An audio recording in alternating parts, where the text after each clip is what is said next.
In this session, we're reviewing the fundamentals of forms. Since the last review session was on stances, which is an important part of forms, we're going to be focusing this session primarily on upper body movements, blocks and strikes. Let's begin. In earlier videos, we covered some of the most common techniques in Taekwondo forms. We studied down block, called aremaki. We did body block, called 몸통 맞기. We did face block, called 얼굴 맞기. We did middle punch, 몸통 지르기. And we did twin knife hand block, 두 손날 맞기. Feel free to go back to our earlier videos to study any of the blocks or strikes in more detail. But in this review session, I like to give you some reminders for when you're practicing your form, regardless of what belt you might be, because I want you to make the most of every practice session. Number one is knowing the function of each technique. Function means purpose. Why are you doing a certain block? What are you blocking from? What is the intention of a certain strike that you might be performing? And knowing that could be the difference between making a good form and making a great form. Next is hand position. You remember how important foot position was in kicking. Well, hand position is a key element of forms. They're either going to be one of two different hand positions. Movements that have a fist and movements that have knife hand. When we have a proper fist, we know that the thumb is tucked. We know that our wrist is straight, and we lead with our two knuckles. But it's not just applied to punch, it's applied in a host of different movements. So having a proper fist is something that you should work on at all times.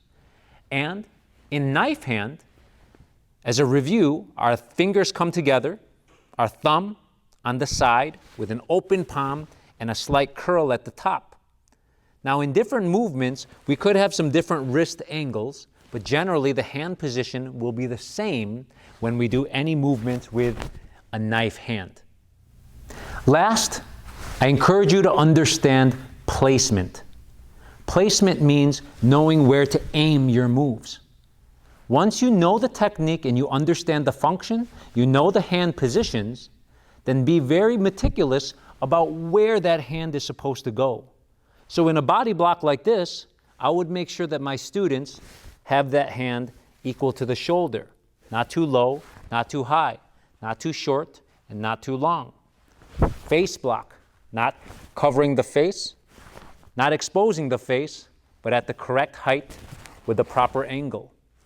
All techniques have a correct and incorrect placement, so I encourage you to study those details as you practice. Now let's review the power points of form. See if you can remember them all. The first one is twisting power. Whether it's a block or a strike, just remember that your wrist starts in one direction and finishes in another direction at the very last moment of that technique, twisting power. The second power is action-reaction power. It's the use of your whole body. When one side is going forward, the other side is coming backward. Action-reaction. Third is the power that comes from our hips. Hip power. Remember to fire those hips instead of locking them up and just using your upper body. You're going to fire your hips when doing any technique. And last but not least is ki-hap. Ki-hap, of course, is your energy yell. It's not just the power of your voice, it is the power of your emotions being expressed when you're doing your movements.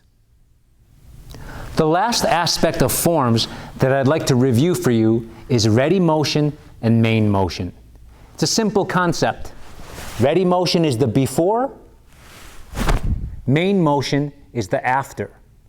We never just go directly to the finished position. There's always something that we do to prepare to be able to execute that technique. For down block, the ready motion was here, the main motion was here. For body block, ready motion is here, Main motion ends up there. Do you remember what this is the ready motion for? You got it. Face block here. Just keep in mind that when you do a ready motion, when you have the proper position and you make a big ready motion that's relaxed, that's what allows us to make our main motion fast and strong. So once again, big and loose and proper ready motion leads to a correct, strong, tight main motion. In a moment, you're going to see some footage of an advanced level form in Taekwondo. But before you do that, I challenge you while you're watching that footage, see if you can identify if there is a function to each technique. See if you can see the hand positions and see where they are placed.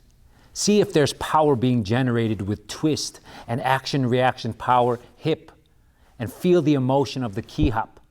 See if there's a ready motion and main motion all combined with proper movement and stances.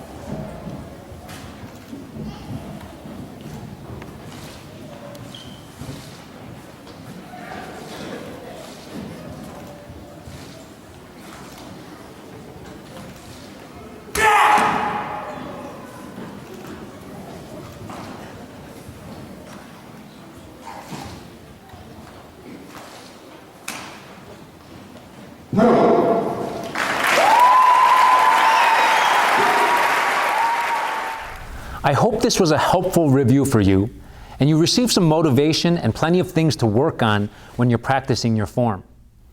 As I always tell my students, forms is not just a battle against an invisible opponent, it's a battle within yourself. You're always fighting hard to stay focused, to concentrate and execute all the things that we learned.